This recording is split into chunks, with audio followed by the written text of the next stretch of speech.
On a été voir un spectacle, il y avait des docteurs qui avaient peur qu'il y ait une inondation.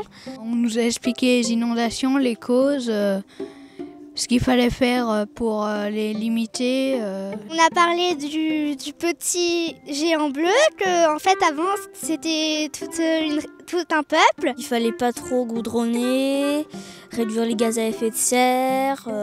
J'en parlais à mes parents pour qu'ils viennent demain.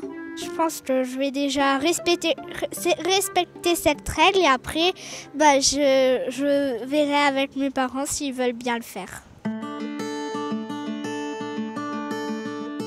Aujourd'hui à Chana, on vient avec notre petit géant bleu et notre hôpital de campagne parler du risque inondation à Chana et matérialiser notamment le niveau des plus hautes eaux connues pour que le grand public s'approprie finalement la connaissance du risque et comment on peut le réduire.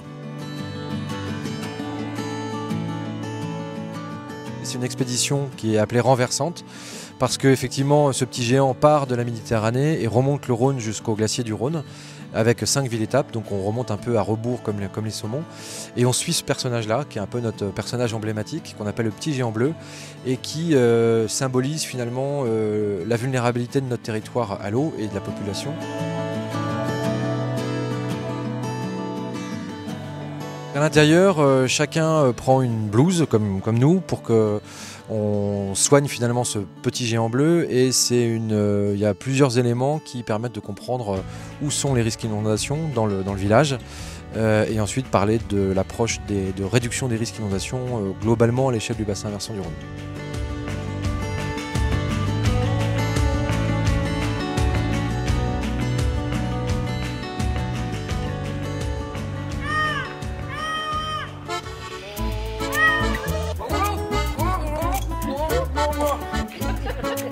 Et donc, tout ce que je viens de vous dire est très important en cas d'inondation.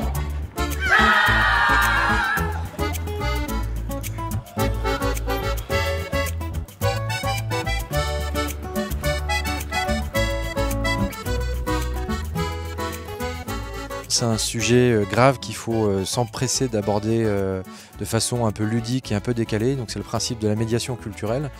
Donc effectivement, on a un petit spectacle avec le collectif BIM qui interroge finalement, qui met en immersion le public dans une zone inondable pour avoir le niveau plus complet d'information, quoi.